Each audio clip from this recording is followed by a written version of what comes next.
Alright, I think last time we left off, I was showing you, that I cracked this hub.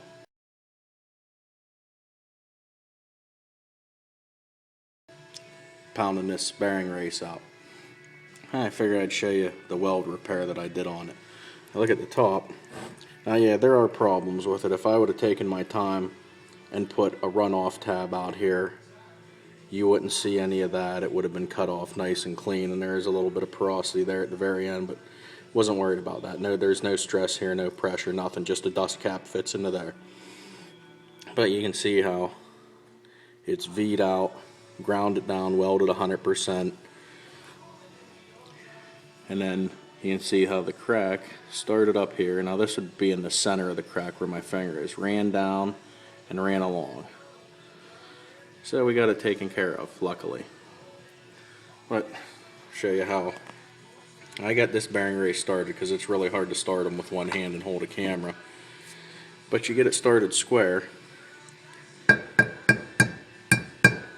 tap around it a little bit, it'll start in there square. Keep going around.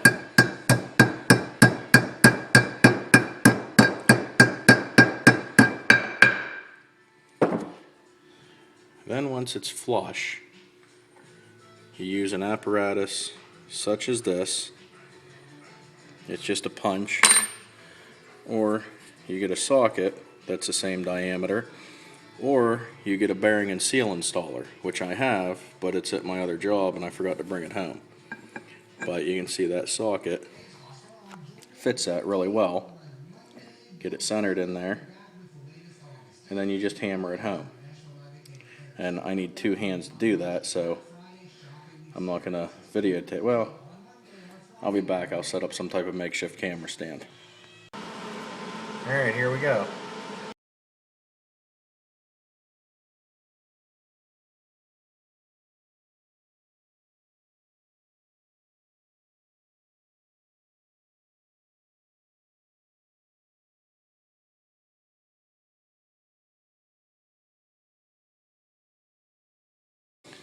Alright, it's hard to see, but that bearing sits on a seat down inside of there, and you got to make sure it's up against that seat. So if you can't see what I do, I'll take a pick and just make sure that I cannot stick it anywhere down underneath that race and the seat. You can see the angle right there. That's never sees. I lubricated the fit so that the bearing went down better. And you can see I can't get that pick in, so we're good. So next we'll show you how to pack the bearing. Alright, there's a couple different ways to pack a bearing. One of them is the hand packing method, which I'm not even going to put grease in my hand because I don't want to get that crap all over me, but you'd put a wad of grease right here, anywhere in your hand. You take the bearing and you scoop down the grease, just so you're scooping it into this edge right here. And then you bury the bearing in your hand, and you keep doing that in one spot until on the opposite side you can see the grease coming from this crack. And you just do that the whole way around the bearing, and it takes forever. But what I like to use is this. It's a bearing packer. Yeah. Demonstrate how this works. Put the bearing on. You take the other half, stick it on, thread it down on. Okay. Oops, and you got to keep it centered. Well, fairly centered. It don't have to be perfect until you end up with something like that. Then you take your grease gun. You plug your grease gun into the top of it. And I have an automatic grease gun. It's battery operated. It's a Milwaukee. Works out really nice. I love it. And then try to do this one-handed without getting grease everywhere. You're going to look right in here and you're going to see grease coming out of that race. Sorry about the camera work here. I'm using this crazy homemade camera stand I just whipped up out of a C-clamp and an old phone holder. You know, it would help is a little bit of light. Let me grab some light.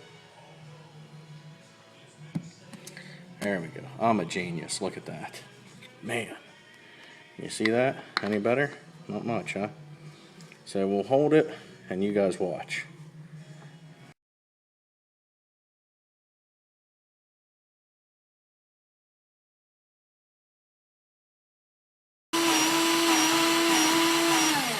And that's what you want to see right there.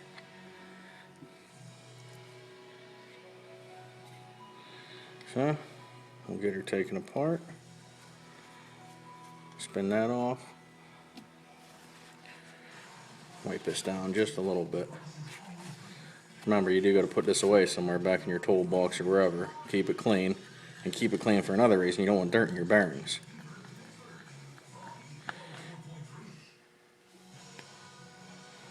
Get her taken apart. And you end up with a good bit of excess grease. But you can use this to wipe down the inside of your races, things of that nature. We'll take this whole situation over there, show you all that. I'll take all my excess grease, put it around that race. Okay? That's actually the wrong race for the bearing we're working on, so we'll flip her over. I installed this race earlier because it's harder for you guys to see what I'm doing with it. But I'll take some more of that excess grease, put it all over that bearing race.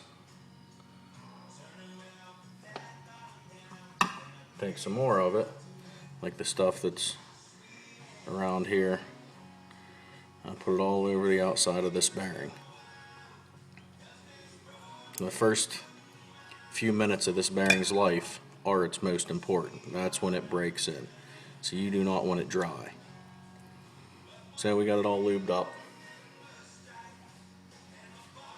Now we'll put in the seal. I'm going to take this grease, smear it around where the seal mates with the hub, the fit machine surface.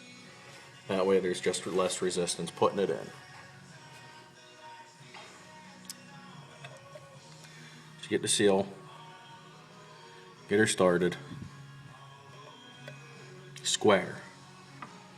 Take a hammer. I mean, this can be really tricky. I'll demonstrate here. So you start it up and see how it pops out like that. You just got to be real patient, just like that. Take your time. Up, see? So close yet so far. Start over. And you want to look and see which side's high and low. This side's low, this side's high. So I'm going to tap, tap, tap,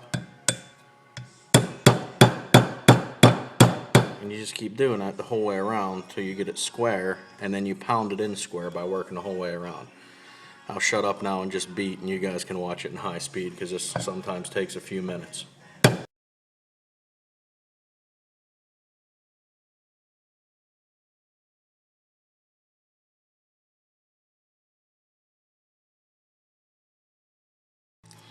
Alright, now when you get it in flush, okay, you don't want to take this and start beating on here to get it down because you'll dimple this.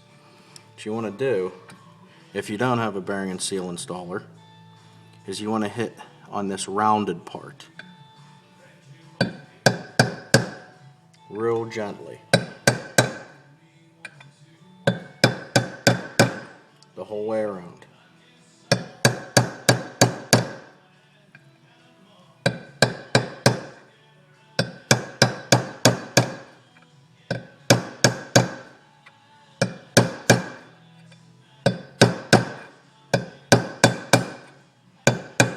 Notice how when I do it, I'm keeping the chisel, or not the chisel, I'm sorry, the punch slightly angled back so that I don't hit up here, and I'm always staying on that round part. And what you can do, you can even use a little bit of a smaller punch so you definitely stay off of that rounded part. And you just keep doing that till she's in and down where it needs to go. And we'll see you when it comes to putting everything in and on. Meanwhile, back at the ranch, get your spindle all cleaned up, got your threads cleaned up. You want to make sure everything's real clean. You got your nut and washer cleaned up, because you got to get all the old grease out, because that crap that ruined the original bearings and the crap from the original bearings that wore off of them was floating around in that old grease. Lubricate where your bearings sit so they slide on easier. Make sure your cotter pin hole is nice and clean. Take your hub, slide it on, give it a wiggle to seat your bearing.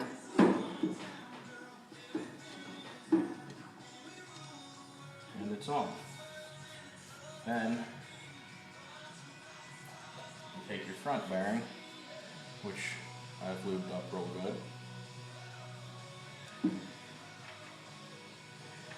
You get it slid into place. You might have to, let me grab a rag here. You might have to use a little persuasion to get it going. I'm using a brass punch. That's all I'm using.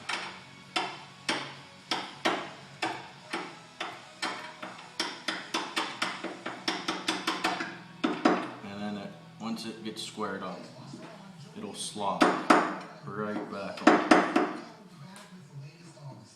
And it's slid on.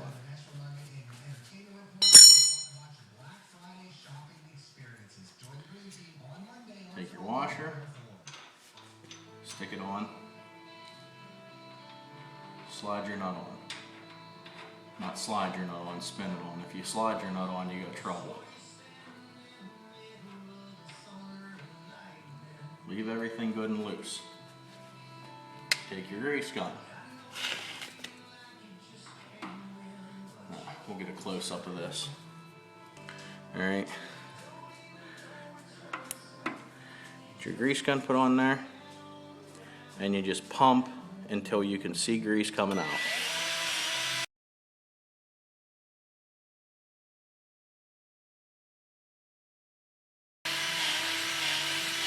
See it oozing right there? That's what you want to see. You know your cavity's full of grease. You're not going to run your bearings dry. Snug your nut up. Spin it while you're snugging it by hand to get everything seated. Get rid of some of this excess grease so I can see what I'm doing.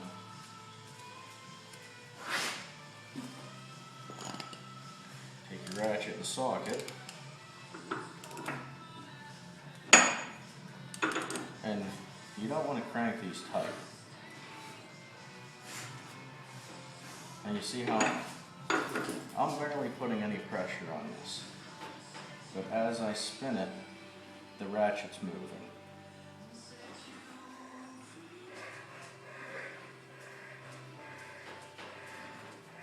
And see, it's not all that tight. You want no movement, nice smooth operation. That's exactly what we have. And it just so happens that right where it ended up is lined up. So take your cotter pin, and I got a new cotter pin, insert it, and there you go. And you can see that for the right diameter, that's the shortest cotter pin I have. So once we get it down through,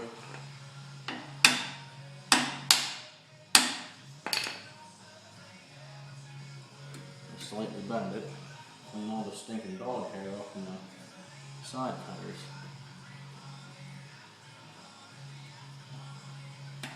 cut it where I need it.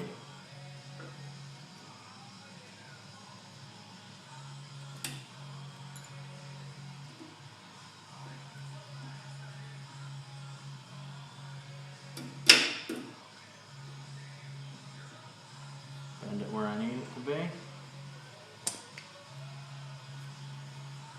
Take a clean pry bar in there if your side cutters aren't working quite right the way you want them to.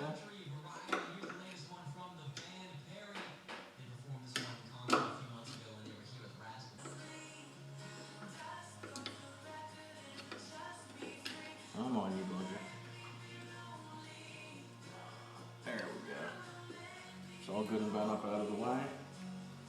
And I'm gonna fill the end of my dust cap with fresh grease, and I'll show you why. It's pretty full. You don't want it heaping full. Get your dust cap put on.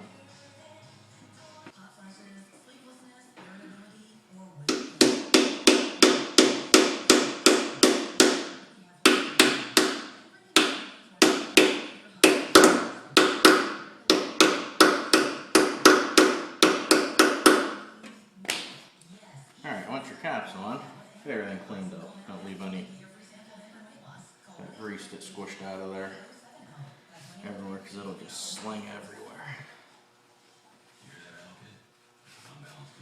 Now that it's on,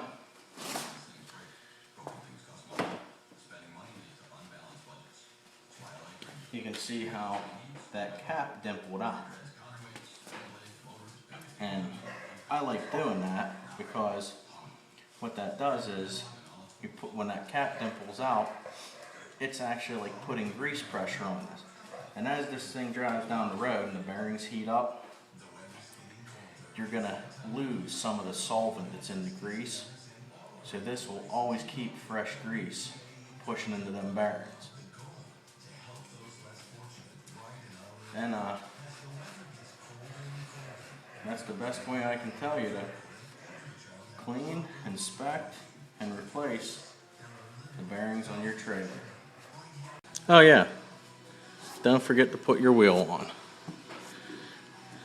Spins nice, no noise, no movement. Alright, that's it. I'm done pestering you. See you next time.